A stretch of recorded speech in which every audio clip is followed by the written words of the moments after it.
उत्तर प्रदेश जो एक पिछड़े राज्यों में से गिना जाने वाला राज्य आज की डेट में नंबर 1 उत्तर प्रदेश हो चुका है।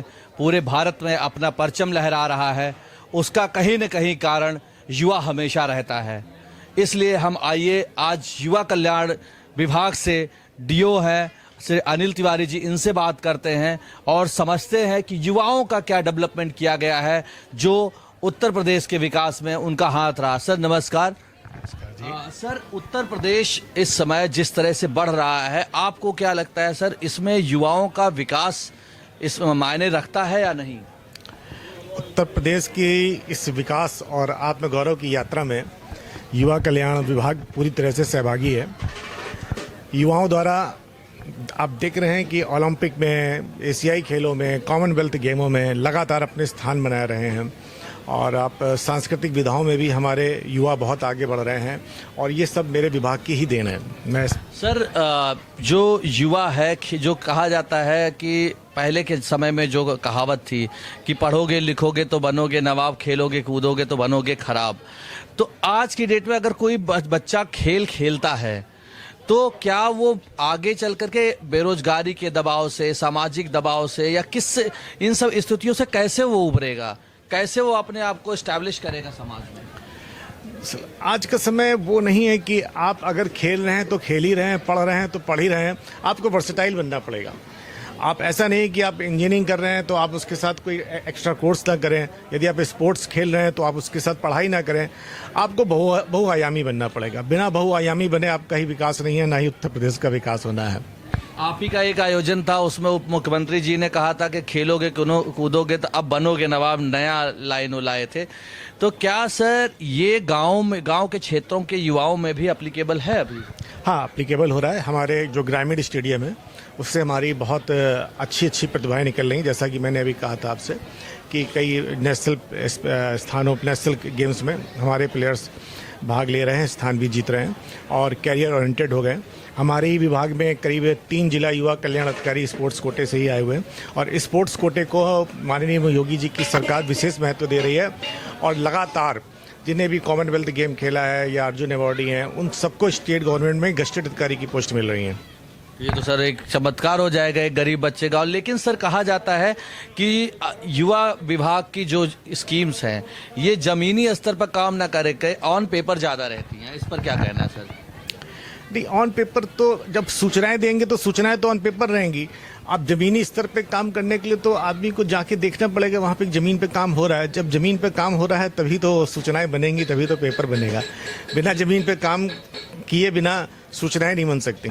आपका कहना है कि आपके अधिकारी जमीन पर कार्य कर रहे हैं, उसी का असर जो है दिख रहा है? बिल्कुल उसी का असर है। आप देखिए यूपी दिवस ही उसी का असर है। हमारे आज यूपी दिवस में हमारा पंडाल है, हम गेम्स एक्टिविटीज़ करा रहे हैं। ये जो प्रतिभाएं यहाँ पे आएंगे भी आप देखेंगे कितने उच्च स्तर की प्रतिभा है। ये हमारे खिलाड़ियों का ही तो योगदान है, हमारे विभाग के अधिकारियों का योगदान है।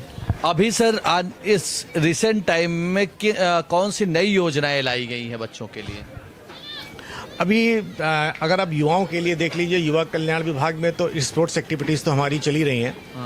उसके साथ साथ हम लोग इस वक्त मेनली काम कर रहे हैं आपदा प्रबंधन पे। अच्छा। हाँ, आपदा प्रबंधन पे हमारा विभाग आपदा प्रबंधन और ये आईटी हैकिंग से रिलेटेड ज़्यादा आपदा प्रबंधन से है। जैसे हम लोग का भी स्पेशल ट्रेनिंग अभी 45 दिन की दी गई है राष्ट्रीय रक्षा अकादमी में, साइबर सिक्योरिटी से समझाया गया है। तो हमारा आपदा प्रबंधन और साइबर सिक्योरिटी पे इस वक्त मेन फोकस है। उसमें ही हम जनमानस को भी सचेत कर रहे हैं और अपने विभाग के द्वारा और उसको जागरूकता फैला रहे हैं। सर इस समय का युवा सिस्टम से ज़्यादा लड़ रहा है या अवसर ढूंढने में ज़्यादा लड़ रहा है? क्योंकि जहाँ देखिए हर जगह कहा जाता है भैया बेरोजगारी बहुत ज़्यादा है, बेरोजगारी बहुत ज़्यादा है। मैं पिछले 1 साल से लखनऊ में हूँ। मेरा शायद ही कोई ऐसा संडे गया होगा जो मैं घर पे रहूँ। लगातार हर संडे एग्ज़ाम हो रहे हैं, लोगों को रोज़गार मिल रहा है। अगर आप पढ़ेंगे तो आपको रोज़गार मिलेगा, अगर आप मेहनत करेंगे तो आपको रोज़गार मिलेगा। अगर आप ये बैठे रहेंगे कि मैं पढ़ाई भी नहीं करूँगा, मैं कि हुनर भी नहीं सीखूँगा, सरकार मेरे घर आके मुझको रोज़गार दे देगी, तो फिर आपको स्वरोजगार ही करना पड़ेगा। मतलब अर्थात इसका यही मतलब है कि जो लोग कर्म कर रहे हैं उन्हें फल जरूर मिल रहा है। ठीक। अगर सर एक आप अधिकारी है, सीनियर अधिकारी है, बस एक आपसे वो संदेश लेना चाहेंगे, अगर कोई युवा बहुत मेहनत करता है फिर भी वो फेल हो जाता है सिस्टम में, फिर उसे अपने लाइफ में क्या करना चाहिए? देखिए, बहुत मेहनत करने के बाद आपको केवल धैर्य रखना पड़ता है। आप मेहनत करेंगे, एक एग्ज़ाम फेल होंगे, 2 एग्ज़ाम फेल होंगे, हो सकता है कि आप जिस चीज़ की तैयारी कर रहे हो उसके लिए आपके लिए ना बने हों, उसके लिए आप ईश्वर को धन्यवाद दें। आप जो पढ़ाई कर रहे हैं आपने ज्ञान तो पाया ही है, थोड़ा सा अपने आप को बहुआयामी बनाएं। तो ऐसे कोर्सों में जाएं जिसमें हुनर हो, जिसमें टेक्निकलिटीज़ हो, जो समय की मांग है उस अनुसार चलना पड़ेगा। एआई का युग है तो आप डेटा साइंस पे जाइए ना, आप क्यों उसी पे ऑनर्स पे जा रहे हैं जिसमें आपको समय लगेगा।